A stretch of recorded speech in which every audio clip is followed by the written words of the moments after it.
Magandang araw mga Kapitek. Welcome po sa isa na namang video para sa inyo pong preparation for the upcoming licensure examination for teachers. Ako po si Sir Willie at ito po ang ating session number 29.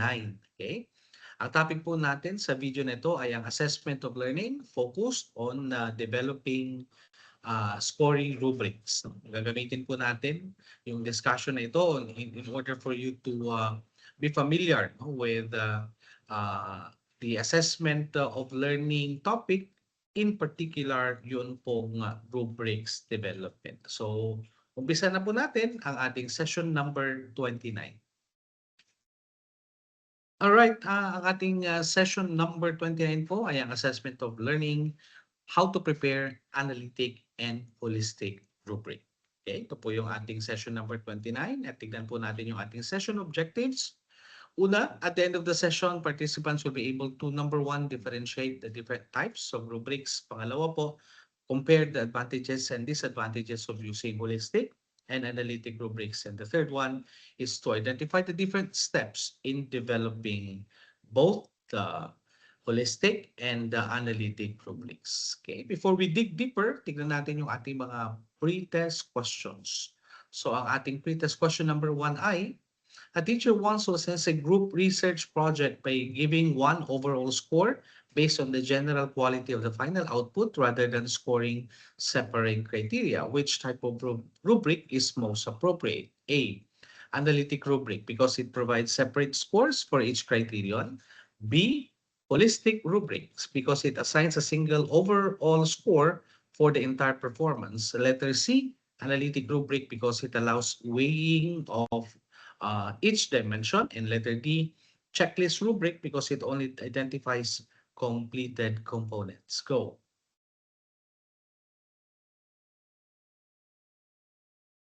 Ang sagot po sa ating pretest question number 1 ay, kung ang iyong sagot ay letter B, then you are correct. No?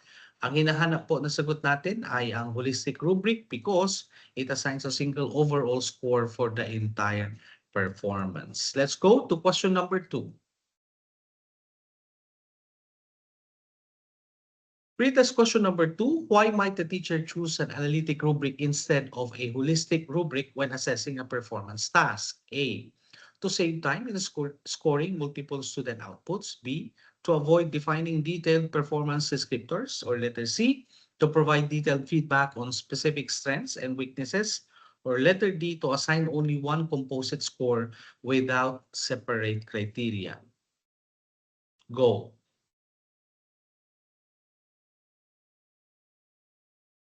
Okay?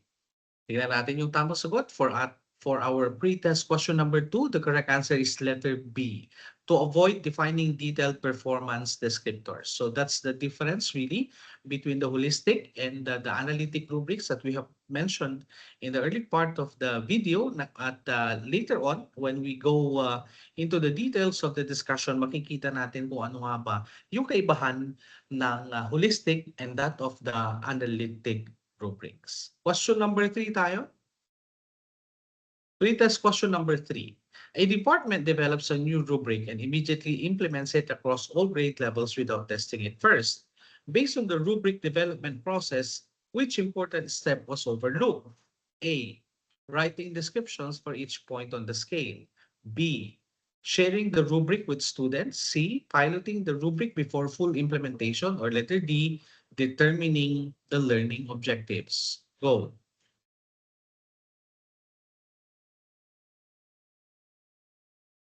Okay? Our correct answer for pretest question number 3 ay letter C, piloting the rubric before the full implementation. All right?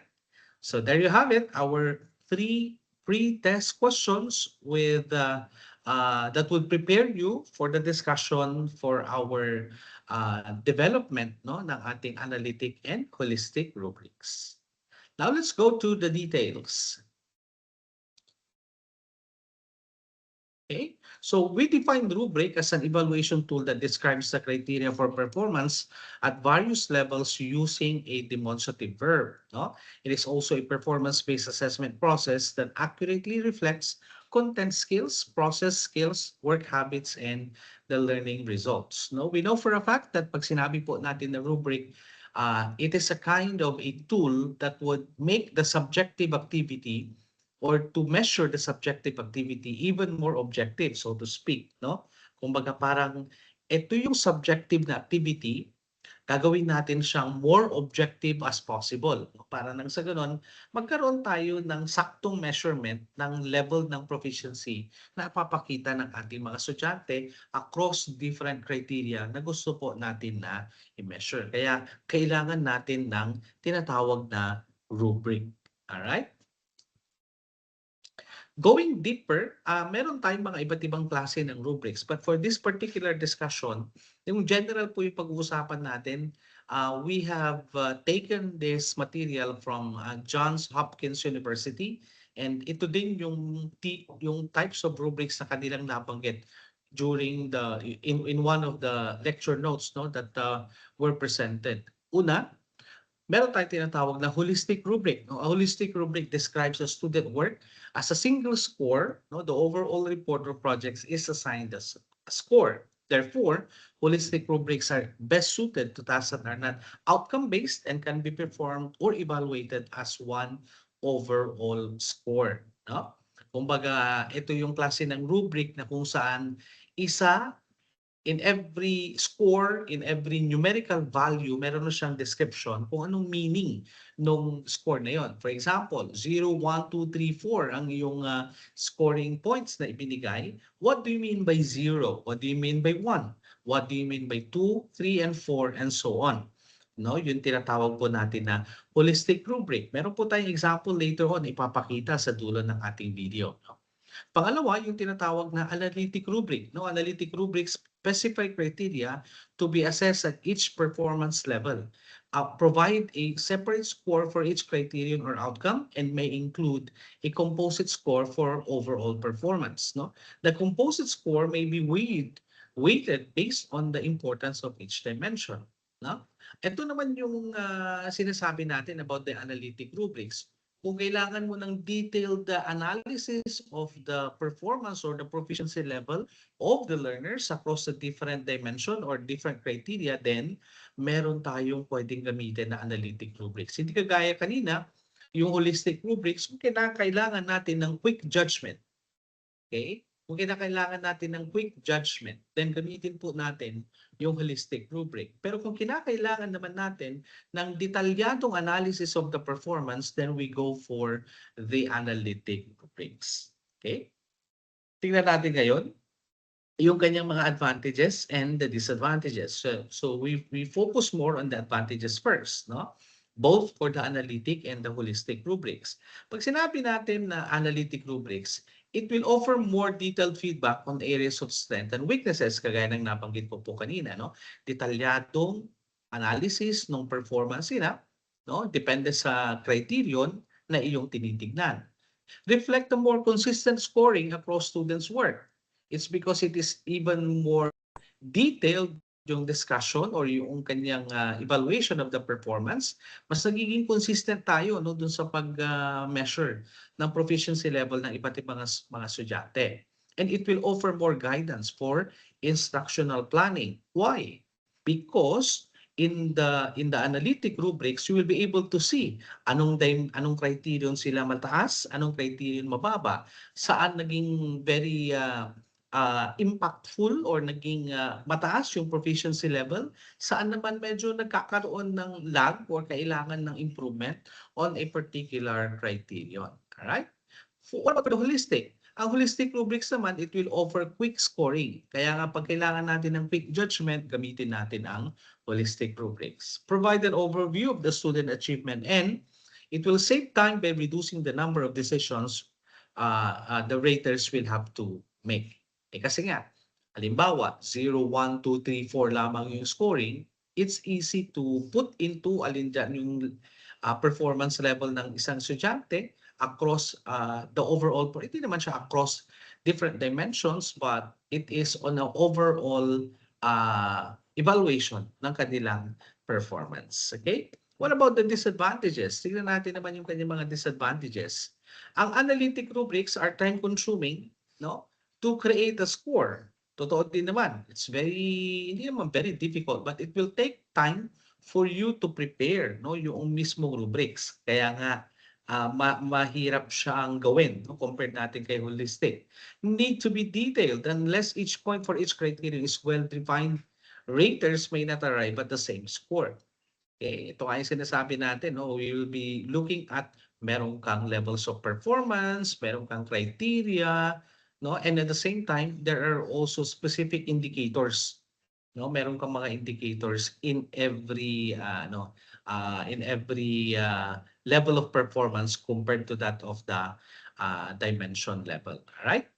Holistic rubrics naman do not provide detailed feedback for improvement, no? And criteria cannot be weighted.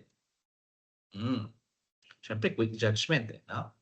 So, kailan natin ginagamit yung rubrics, no? Or bakit natin kailangan gamitin yung rubrics, no? So, it will serve different purposes in the assessment process. Una, it will create a common framework for evaluation. Nabanggit ko kanina na yung subjective na activity, pwede natin gawing at least, no, more objective yung scoring pattern or scoring tool, no, na gagamitin po natin gamit nga yung rubrics. Providing students with clear expectations, no, about what will be assessed, increasing the consistency and objectivity of evaluating performances, knowledge, and understanding. Siyempre, nagiging mas consistent, nagiging mas objective yung evaluation ng kanyang performance. And a subjective activity, no, you hope to have a more objective scoring or criterion, defining the criterion ng mga level, ng proficiency level ng ating mga estudyante, no? Providing students with information about the learning expectations and attainment, and we also look into, no, the giving student feedback and guidance on how to improve their work dahil nga detalyado yung mga nakikita natin, especially if you're going to make use of the analytic rubrics. Okay? Let's look into the different steps. No? So practically, there are many ways on how you can do the development of the rubrics, but this was taken from, again, from the Johns Hopkins University, the material nila. No? So nakita natin itong mga 8 steps na yan, and we'll be discussing one by one. Una, determine learning objectives to be measured. Pinaka-importante po ang pag-determine ng learning objectives because the learning objectives will have to determine the different criteria na gagamitin po natin. Okay? Be careful sa pag-crack nito mga criteria na ito because there might be a tendency that you give more points, no, doon sa mga hindi naman ganoon ka-importante na mga criteria over the ones that you are supposed to be developing.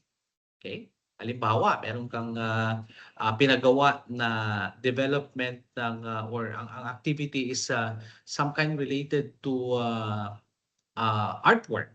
Halimbawa, pero yung topic mo ay about the interpretation of a theme na may kinalaman sa social issues coming from the Araling Panlipunan subject. No? Halimbawa, yung topic doon ay yung Araling Panlipunan na subject, pero doon sa artwork na, pinagawa mo, ay mas binigyan mo ng priority yung neatness, di ba? Binigyan malaking puntos yung beauty ng artwork, na wala na tuloy doon sa objective. Okay? Nawala na tuloy doon sa objective. So, bigyan natin ng malaking punto yung ano ba yung learning objective na gusto mong i-measure. Kung ang gusto mong makita yung understanding ng bata doon sa implication ng social issues na yon or yung social issue na yon gusto mong makita sa kanila, you give more points, no, to that learning objective. The relevance of the relevance of the yung artwork to that of the objective. Okay? Yan yung sinasabi natin. Pangalawa, create an assessment or assignment that will accurately measure the stated learning objectives related to step 2. Step 3, you define each dimension or criterion to be measured. It's important that there should be a kind of, how do you call that? A kind of descriptors, no? So pagdating natin dito sa pang-apat, meron kang mga adapting a scale for describing the range of performances. Meron kang mga descriptors na ilalagay doon. Okay? So kung anong dimension ba at anong particular criterion ang gusto natin na i-measure. So we'll be giving more example to that, no, later on pagdating natin sa dulo ng video. Write the description for each dimension, for each point on the scale, and pilot the rubric with one program or course. So, hindi natin basta-basta kailangan na ito ay implement right away hanggat hindi pa natin ito natitest. Revise the rubric as needed for step 7 and huwag kakalimutan yung step number 8. Share the assignment and rubric with the students. In fact, in order to make it more student-centric, you can ask the recommendations, you can ask the ideas of the learners, lalo na kapag nasa high school or senior high school ang mga yan. Pwede nating tanungin sila kung anong mga other criteria na pwede nang isama doon sa kanilang doon sa rubric na na-develop para nang sa ganoon pati sa kanila ay alam kung ano yung tutumbukin nila ng anong bibigyan ng focus doon sa activity na ipapagawa po natin sa kanila. Alright? Here are the examples. Meron tayo dito yung holistic rubric. Sabi nga natin, meron kang score and then meron kang description. Kaya siya holistic dahil quick judgment lang. No? So meron kang 0, 1, 2, 3, and 4 na scoring. And individual score, meron siyang corresponding po na description. So parang 4 lang. Kung ikaw yung mag-i-evaluate ng performance, 4 lang ang titignan mo. Kung hindi mo nakita yung response or hindi na-attempt yung task, automatically you give 0. Okay? So if you think that there is consistent understanding of the material and all the requirements are met, then you give 3. Ganun lang po yan. Ito yung example po ng holistic rubric. Kaya makikita natin na yung holistic rubric ay ginagamit natin in order to have quick judgment of the activity. Ito naman yung binabanggit natin ng mga analytic rubric. So meron dito, makikita mo dito sa may category, yung kanyang column dyan, category, meron kang quality of information, critical thinking, collaboration, professional language, and timeliness. These are the different criteria. Sometimes ito ginagamit nila ay category. Okay? Dito naman yung horizontal line niya. Okay? Makikita natin dyan yung 4, 3, 2, 1 or exemplary, good, marginal, or unacceptable. Ang tawag natin dito ay levels of performance. Okay? So itong nakatayo, itong vertical line niya na category or criterion, this is the criterion. So, anong gusto natin na-emphasize diyan? Pag gagawa ka ng rubric natin, no, itong criterion na yan, dapat related siya dun sa objective na gusto mong i-develop. Okay? Hindi lang siya yung basta naisip mo lang, timeliness, okay, you put that. Okay? All that, these are important associated values na gusto mong i-develop, huwag mawawala doon sa objective talaga ng iyong lesson. Okay? And then, of course, yung horizontal na binabanggit ko kanina, exemplary, good, marginal, and unacceptable, ang tawag po natin dito ay levels of performance. Anong tawag natin dito sa mga individual boxes na yan with this particular description? Descriptors ang tawag natin dyan. No? We call it the descriptors. Okay? Ganyan ka-detalyado ang paggawa ng analytic rubric compared with that of the holistic rubric. Another example. Ayan. So, again, the vertical line dito sa may left side natin. On your screen, makikita natin yung idea explanation, coherency, then the grammar. Ang tawag po natin dito ay criterion or the criteria. Excellent, good, satisfactory, needs improvement. Ang tawag naman natin dito ay levels of performance. Okay? And then, yung individual boxes diyan na may mga explanation, thoroughly explained, ideas somewhat explained, little or no explanation, ang tawag natin dito ay mga descriptors. Okay? Yan po ang mga examples ng analytic rubrics. Alright?